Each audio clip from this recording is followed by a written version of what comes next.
जिनके बहुत ज्यादा पुरखों ने आजादी की लड़ाई में कोई योगदान नहीं दिया, वो आज हिंदू धर्म के ठेकेदार बन रहे हैं।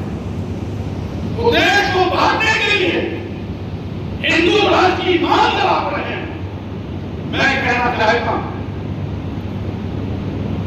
30 लाख लोगों ने आजादी की लड़ाई में अपनी जान गंवाई। कोई लड़ते लड़ते शहीद हुआ, कोई तिरंगा के आंदोलन प्राण लिए शहीद हुआ, कोई अंग्रेजी हुकूमत की गोली का शिकार हुआ, कोई जलियांवाला कांड जैसे घटनाओं का शिकार हुआ, तो कोई आजीवन जेल की सलाखों में अपनी जिंदगी बिता दी। उनका सपना था हमारा भारत एक हो, जो भी भारत के लोग हैं वो अपने पैरों पर खड़े हों, भारत दुनिया की ऊंचाइयों में लगातार आगे बढ़ता रहे। लेकिन भारत के ठेकेदारों ने इस समाज को लगातार बांटने की कोशिश करते चले आ रहे हैं। मैं कहना चाहता हूं ये भारत कभी हिंदू राष्ट्र था ही नहीं और न कभी होगा। लेकिन कांग्रेस करने वालों को सावधान कर देना चाहता हूं, हिंदू राष्ट्र की मांग करने वाले लोग भारतीय संविधान के दुश्मन है और भारत देश के दुश्मन है। ऐसे दुश्मनों के खिलाफ कानूनी कार्रवाई करने के बजाय सरकार इनकी मेहमान नवाजी करती है, इनकी मेहमान नवाजी करती है। मैं कहना चाहता हूं ऐसे देश के दुश्मनों से सावधान रहने की भी आवश्यकता। एक अपने को साधु बोलता है कि हम संत हैं। राम भद्राचार्य कहता है कि पश्चिमी पाकिस्तान, पश्चिमी उत्तर प्रदेश पाकिस्तान बन गया। एक भारतीय जनता पार्टी का नेता है सोम, समीर सोम, वो कहता पूरा उत्तर प्रदेश पाकिस्तान बन गया। अगर ये सही है तो माननीय मोदी जी को, माननीय योगी जी को प्रधानमंत्री, मुख्यमंत्री पद से इस्तीफा देकर के देश के लोगों से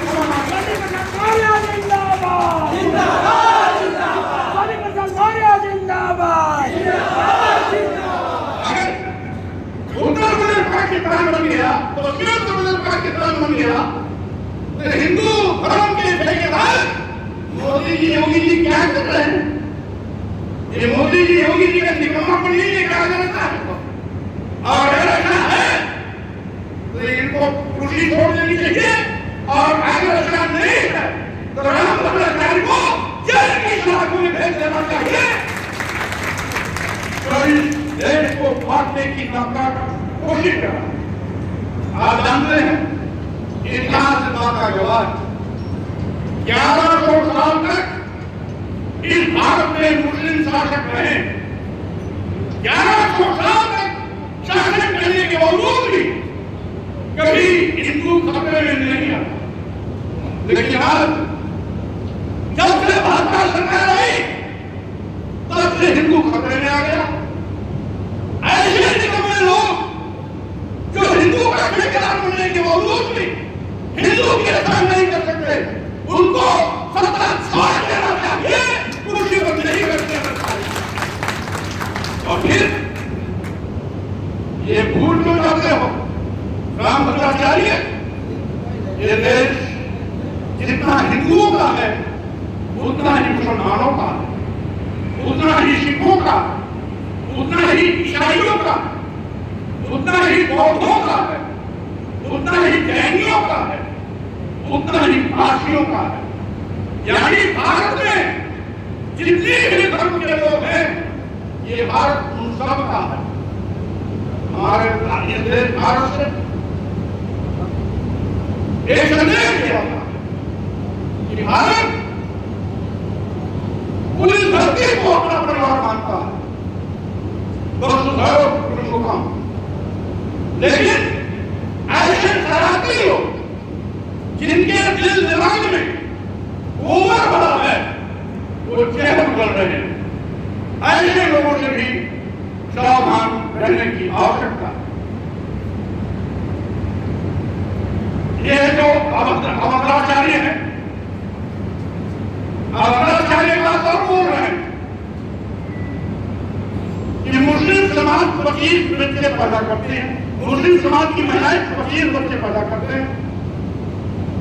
अरे रामभद्राचार्य जी, अन्य धर्मों की महिलाओं को किसने रोका है कि तुम फकीर बच्चे मत पैदा करो? और एक ही रामभद्राचार्य जी, मैं आपको चुनौती देता हूं, पूरे भारत में एक भी ऐसी मुस्लिम महिला खोज दिला दो जो फकीर बच्चा पैदा करने वाली हो। केवल आगे बात करना, ये केवल पागलपन का शिकार हो गया है। संत इस प्रकार लड़कों की भाषा बोल रहा है। ऐसे लोगों की तरह जेल में होनी चाहिए। लेकिन ये मोदी योगी की सरकार है जो इन पर मेहरबान है। जाते ही नहीं, मैं ये भी कहना चाहता हूं, आज साधु देश में कहता है हिंदू राष्ट्र, तो भारत को हिंदू राष्ट्र बनाएंगे। ऐसे दिल्ली बढ़ाने वाले लोग जो देश के दुश्मन है, संविधान के दुश्मन है, ऐसे लोगों को सबक सिखाने के लिए आप लोग तैयार हो जाओ। क्योंकि हमारे बाप दादा कुर्बान है आजादी की लंबी लड़ाई लड़ करके ये सुनहरा अवसर किया है। संपूर्ण राष्ट्र भारत, आपकी संविधान जो सभी धर्मों के लोगों को एक सूत्र में पिरोता है और जिसके नाते आज एक भारत सशक्त राष्ट्र के रूप में स्थापित हुआ। इसके अलावा भारतीय जनता पार्टी की डबल इंजन की सरकार सभी मुद्दों पर पूरी तरीके से फ्लॉप हुई, फेल हो गई। इनकी नीतियों के चलते देश का करोड़ों नौजवान बेरोजगार हो गए, रोटी के सहारे पड़े।